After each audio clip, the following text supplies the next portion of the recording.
afternoon. My name is Dave Kerner. I have the honor of serving as the Executive Director of the Department of Highway Safety and Motor Vehicles. Never again. Two simple words that, when said together, evoke so many emotions for so many people. Never again reminds us of the 6 million Jews murdered in the Holocaust. Never again reminds us that a society endeavored to exterminate an entire race and religion. Never again is so much more than just a phrase. It is not a declaration, nor is it a promise. If it is to be enduring, then it must be more than the simple sum of its parts. Never again is both a bridge to our past and a vision into our future, a future which almost never came. Never again is ultimately a way of life for the Jewish people. Ladies and gentlemen, I'm so honored and humbled to be in your presence, to be in the company of a Holocaust survivor, to share the stage with a governor whose actions embody the manifestation of never again, and to be graced by the sun, which shines upon the great state of Florida, where people of all faiths and followings can live their lives knowing that our freedom to practice our faith is endowed by God and protected by both His government and His fellow citizens.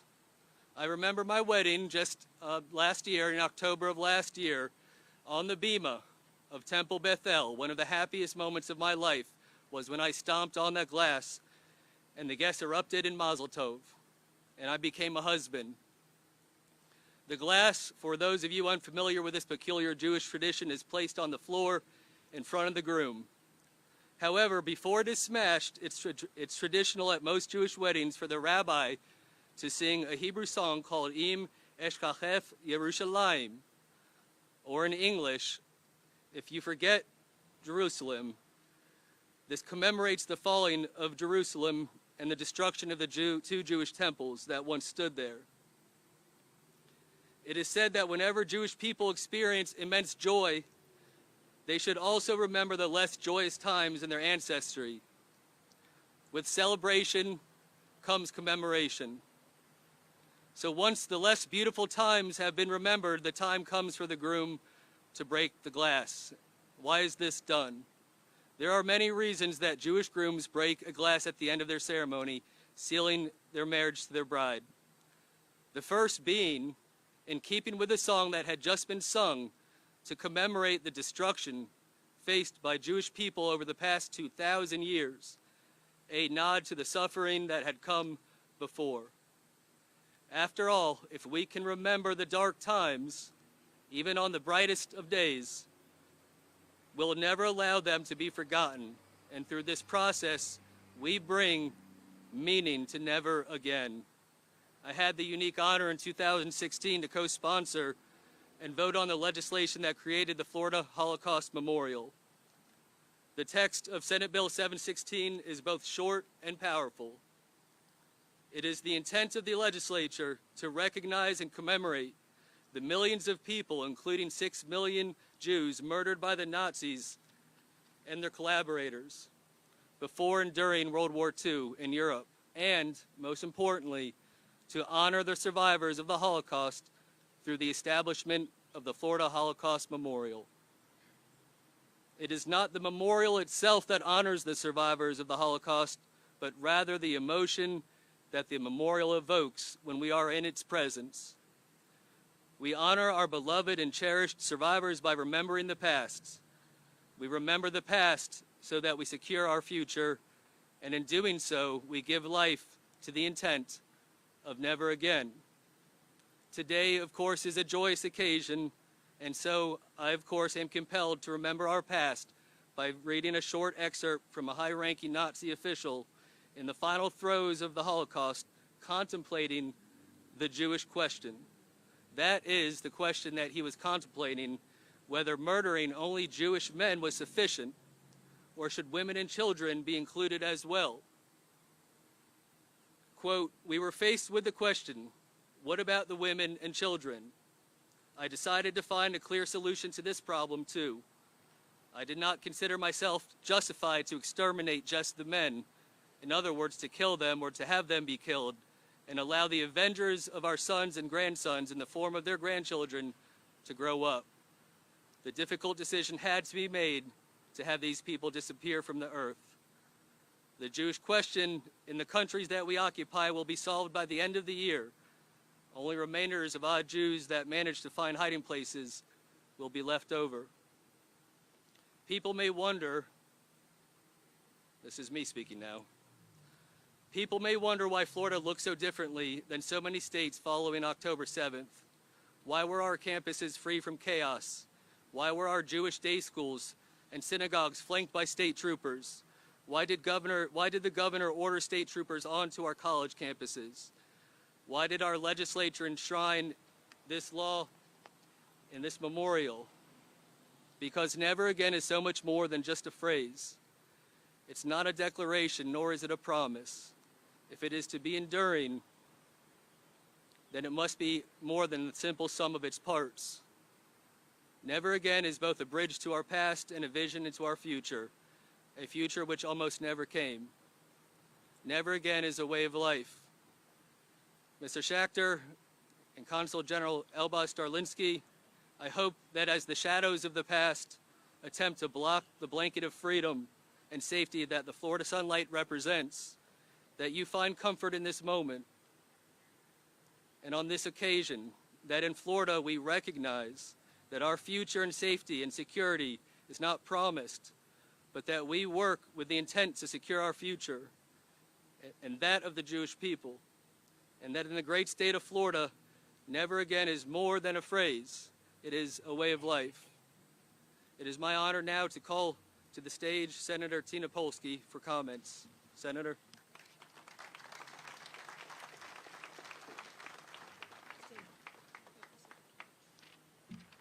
Good afternoon. The unveiling of today's Holocaust Memorial represents the culmination of almost a decade of work. I would like to thank the original sponsors of the 2016 bill for making this a reality, Senator Soel, and former Representative, now Congressman Jared Moskowitz, and President Don Gates for his support. I would also like to thank the efforts of the many supporters and workers of the program, including the Holocaust Documentation and Education Center, the Florida Department of Management Services, and the Division of Historical Resources. Today we gather in remembrance of the millions of lives lost during one of history's darkest times. The Holocaust was not just an atrocity of death and destruction. It was a systematic erasure of humanity, dignity, and hope. As we stand here in front of this memorial, we honor the memories of those who were taken from us. May this memorial serve not only as a testament to the suffering endured, but as a reminder to all of us of the importance of vigilance in ensuring that such horrors are never repeated. Let us pledge to never forget and to always fight against hate, prejudice, and intolerance in all forms for all people. My Judaism impacts everything that I do, as an elected official, as a sister, a daughter, a friend, a wife, and a mother. From it, I gather my commitment to justice, truth, and tikkun olam, the Jewish tradition to repair the world. I know that this memorial serves as a testimony to those values and will inspire empathy, community, respect, and courage for generations to come. I thank all of you for coming to be with us today and for your commitment to honor and support our community. Thank you. It is my distinct honor to recognize the former wonderful Senator Eleanor Soel.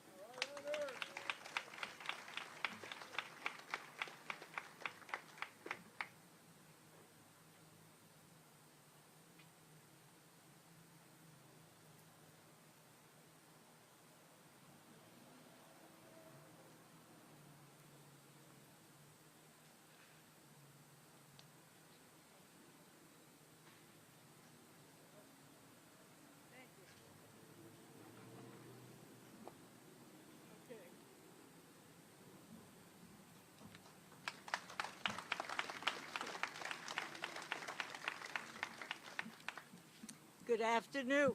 Good afternoon. What a glorious day. Did you know that Florida is one of 2 capitals? The other capital is Ohio, that has a Holocaust monument at its capital. Thank you, Senator Polsky, for your warm introduction of me. You were a brilliant, compassionate senator. At that time, Congressman Jared Moskowitz was my House sponsor.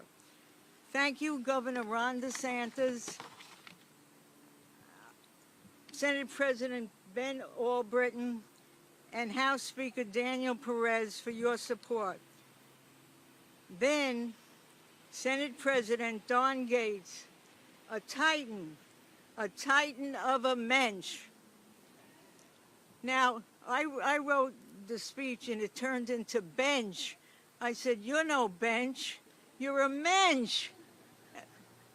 A little bit of Yiddish. Who actually budgeted for this monument 10 years ago. And I am grateful for today that I am here in my lifetime. Also, how did I thank you to Steve Ufelder, may he rest in peace, for bringing this idea to me, and I jumped on it. And thank you to Representative Mike Gottlieb, who orchestrated today and Israel Week. Rep. Gottlieb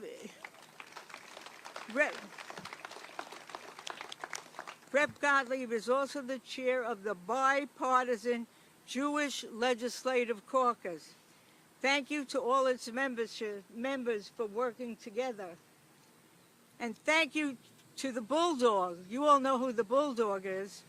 Senator Randy Fine, who fights for Israel and against anti-Semitism every day. So this is a bipartisan effort.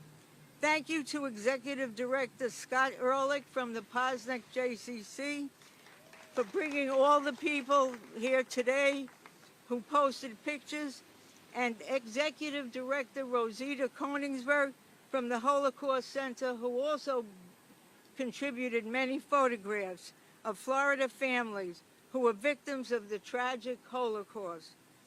Thank you to the Israeli Consul General, Mayor Elbaz Starinsky. Holocaust deniers, take note. Holocaust deniers, take note of these Florida authentic family photos of those who escaped crematoriums and suffered throughout the war. I too had relatives that perished in the Holocaust in Czechoslovakia. A cousin who was a dentist to ambassadors, who thought he would be protected. He was wrong. He was murdered. We should never forget the Holocaust, a tragic act of hate, prejudice, and inhumanity. With the exponential rise in anti-Semitism, we must continue our vigilance. Thank you to all for your perseverance as well. I am grateful and humbled for today. Thank you from the bottom of my heart.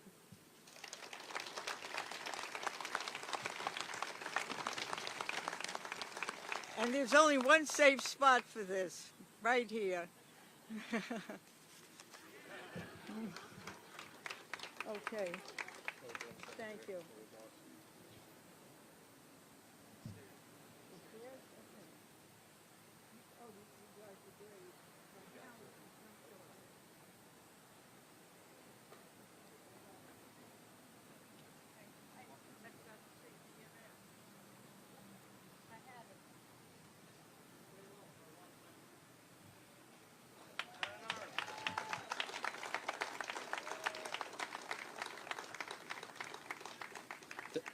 Thank you, Senator Soel. True honor to be here with you today and to hear your words. It is now my great honor to invite to the stage the governor of the great state of Florida, Ron DeSantis.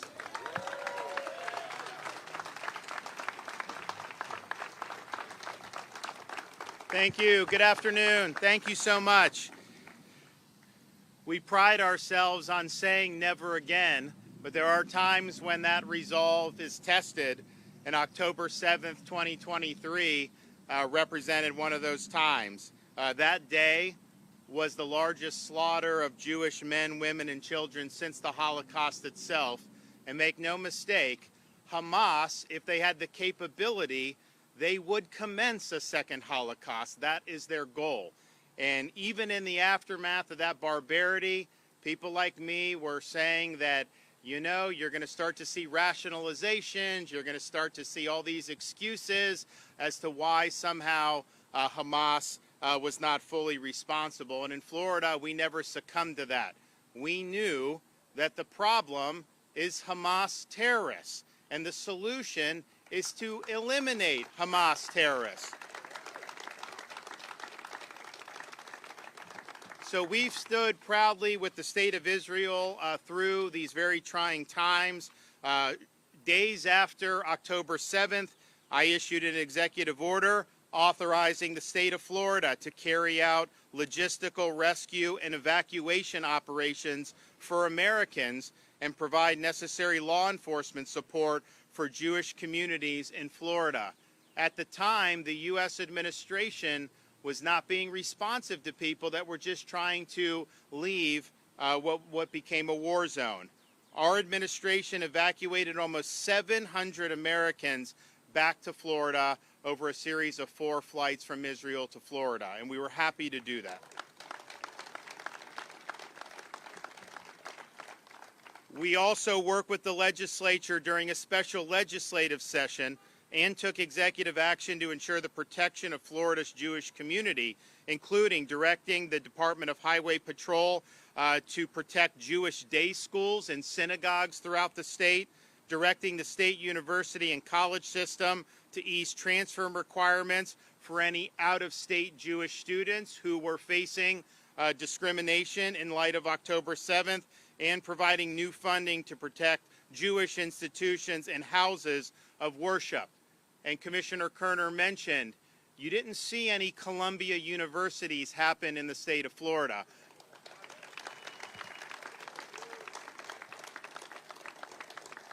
And when people ask me why did it not happen in Florida, the answer is very simple, because if any university president allowed that to happen in Florida, they would be out of a job the next day, no questions asked.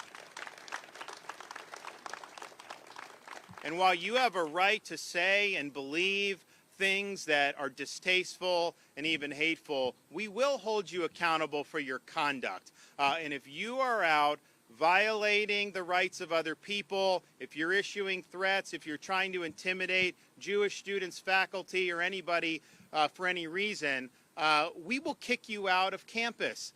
We will withhold your diploma. We have done that, and we have held these people accountable. The inmates do not run the asylum in Florida's universities.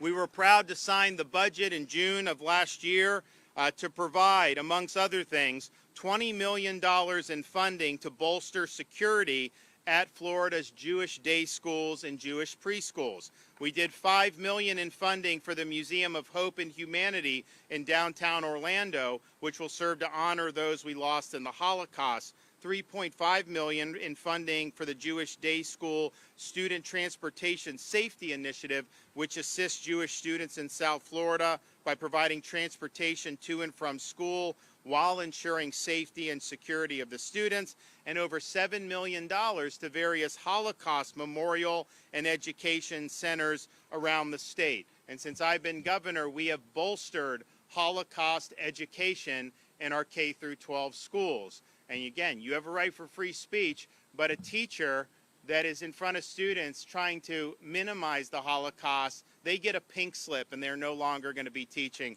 our students.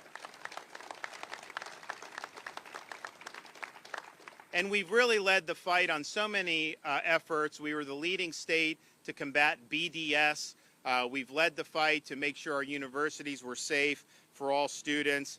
We have bolstered Holocaust education, and we've developed incredible ties between the state of Florida, and the state of Israel. We are the #1 place that Israeli Americans are currently moving to of all 50 states, and that was not true just a short time ago. So the fact that Florida is one of 2 states to have a Holocaust memorial is very fitting given our support for the Jewish people, both our citizens here, first and foremost, but also our great relationship with the state of Israel. And as part of our continued support for the Jewish people, as well as the remembrance of those lost during the Holocaust, I'm honored to be here today to unveil this Florida Holocaust Memorial in our state's Memorial Park. This memorial, constructed of iron and limestone, displays faces and names of Holocaust survivors who later made their homes in the state of Florida. The state was proud to work with Florida-based Jewish groups and Holocaust remembrance associations to gather survivors' names and pictures so that visitors to Florida's capital can remember the impact these amazing individuals had on our communities for generations to come. In Florida, we are committed to upholding the truth in the words, never forget. And we will continue to sponsor causes and find ways to ensure our next generation is able to learn about the horrible ordeal that these survivors had to face.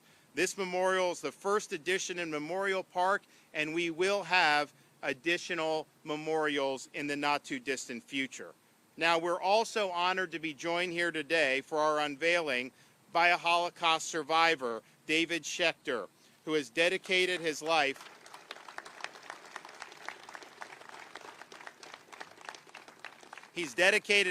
to traveling our state and educating Floridians about the horrors of the Holocaust from his firsthand account.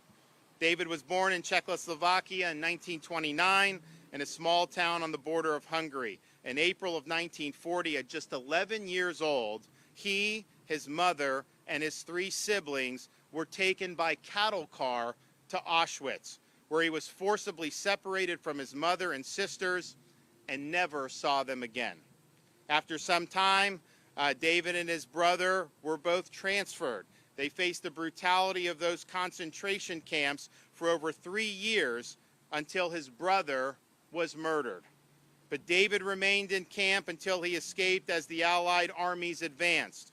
He eventually made his way to America in 1950, where he registered to attend college. He settled in Miami in 1956 and started his own company. He's now called Miami home for almost 70 years and has made a profound impact on our South Florida community. I'm honored today to award David the Governor's Medal of Freedom for his decades of work sharing his experience with Floridians and dedicating his life to ensuring the lessons of the Holocaust are taught to future generations. Never again.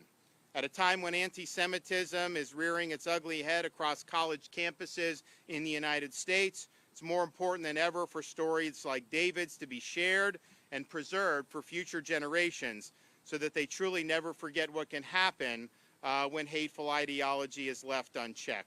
I pray that David continues to live a long and blessed life and that people may continue to learn from his story for years and generations to come.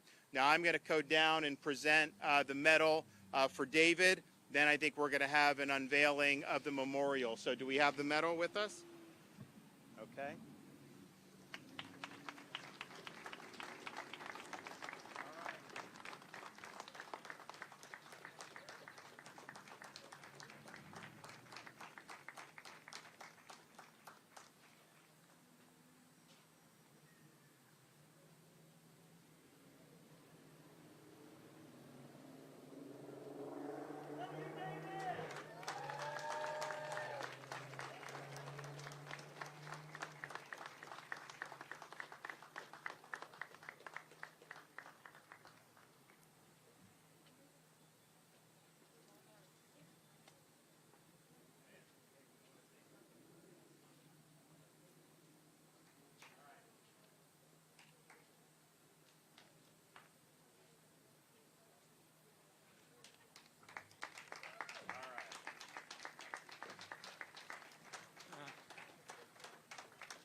Oh, my God Almighty, my God Almighty, Governor, you're a blessing. But Governor, your whole state is a blessing. Florida became my addiction. I've been here since 1957. Governor, there's nothing like this state, and there is nothing like you. You, Governor, and the people that work with you.